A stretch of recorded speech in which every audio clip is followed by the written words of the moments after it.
Stay there, Toby. Stay there the whole time because you're cute. That wouldn't be a bad thumbnail. It's great. Hey everyone, welcome to Jason Explains Things. We've got an awesome video for you today. We're gonna be talking about a brand new winch from ComeUp, and we're gonna be putting it in this bumper from AEV on Nate's Wrangler. But first, we're gonna show you how to do the install of this winch into the bumper. Yep. And then we'll talk about some of the features that ComeUp has designed inside their winches with John Snow from ComeUp. This is John right here. This is John. There's a Jeep in my shop, Nate. Show us the bumper and then let's look at the winch. Sure thing. All right.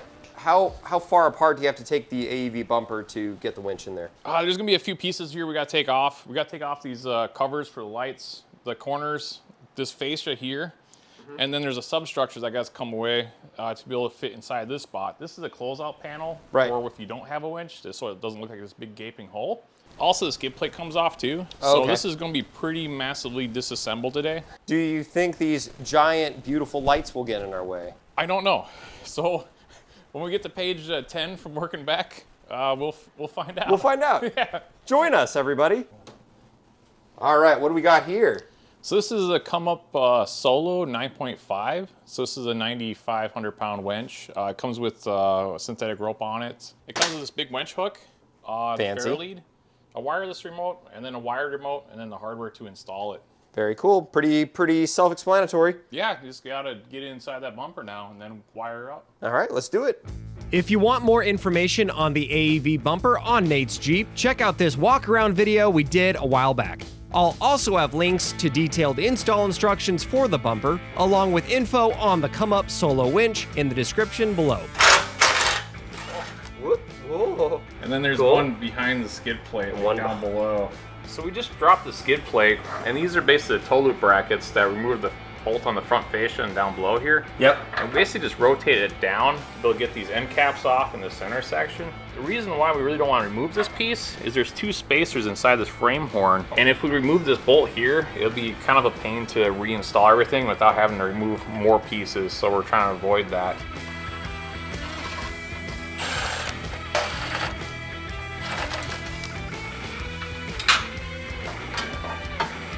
Beautiful. Ugh, look at all the bug guts and Oh no. dirt. We're trying to figure out how many bolts AEV has planned for us to take this front piece off. And Nate, why don't you break it down? I think we figured it out. So this piece is held in by both these two bolts here. Uh-huh. This piece also holds in this, and yeah, then this back one holds in this trim piece to the substructure and to this piece. So we got that. We got that. We got all obviously those, which we have half done. Then we have these, and then we have those, right there, and right there. Hopefully that's it. So when people say like our bumper's not strong, look at all the bolts that hold this thing on. Oh, hey, cool. Hey. Not bad. Hey, now we found more dirt.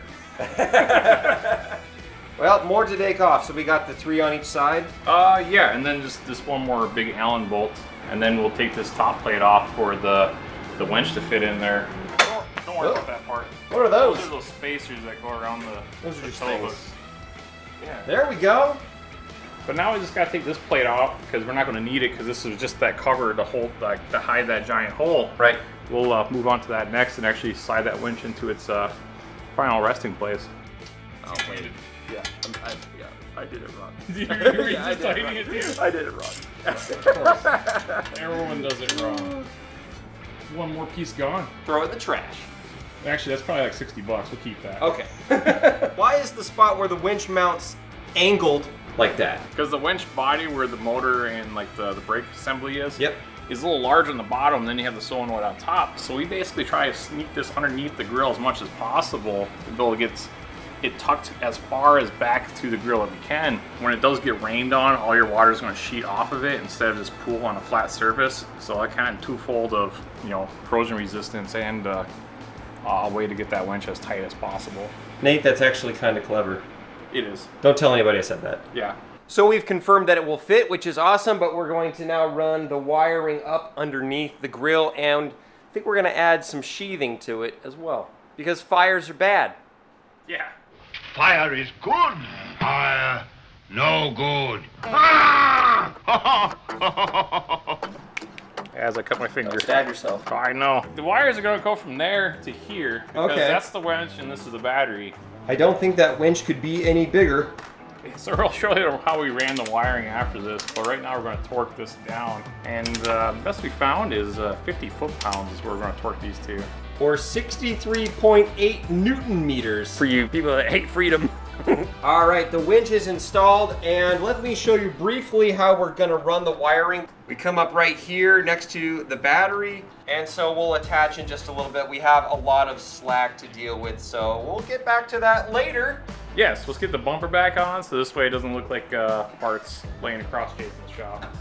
Oh, I'm used to that.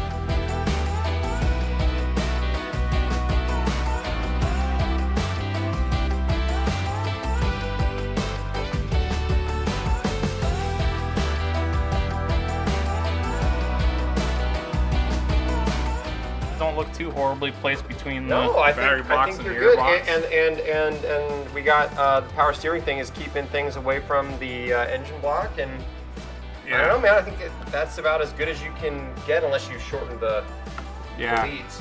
Yeah, we want to cut this one shorter. But That's cool. Okay, does it just turn off?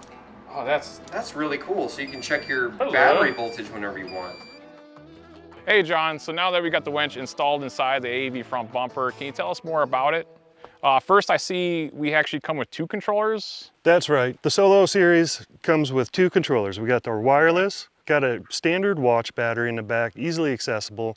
Then we got our new cord remote, which actually has a magnet built into it, which is pretty handy. So if you're working on the winch or messing with the clutch, you can slap it on the bumper, the hood. I think the next big question is like, well, how much cable do we get with this winch? On the 9.5, it's 100 foot of 3/8. Nice.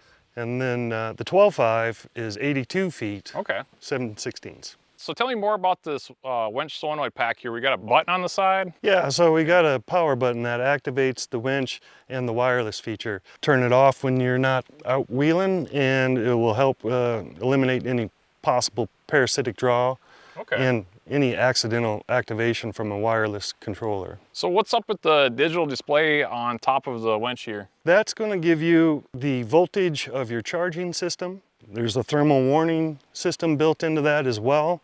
So if the winch gets hot, it'll start beeping, and you'll know you should back off, let it cool down, or if you're in emergency recovery, you can just keep on pulling through till you're done. And Yeah, and on top of it, you guys actually relocated the brake from inside the drum to the outside? yeah, so that sets us apart from the rest of the winches on the market. We'll show you that with the cutaway winch. All the other winches on the market, they're going to have their brake set up in the drum, which builds up a tremendous amount of heat. We have a patented cone brake system that puts the brake all the way to the outside of the clutch assembly housing. So this is a full load cone brake system. And what that means is the more tension put against the brake, the more braking force is applied. So this housing is IP68 rating? That's correct. Everything is fully waterproof. You can run this winch underwater without any issues. Perfect. Well, let's drive it into a lake. Let's go. Next episode of how to sink this Jeep. We know the winch still works. Let's do it. The engine don't. John, where can people get more info on the Solo? Yeah, so you can go to ComeUpUSA.com. Until next time, God bless. Don't forget to do it yourself. Hey, Toby. You're kind of in the way, bud. But you stay right there. Don't you move.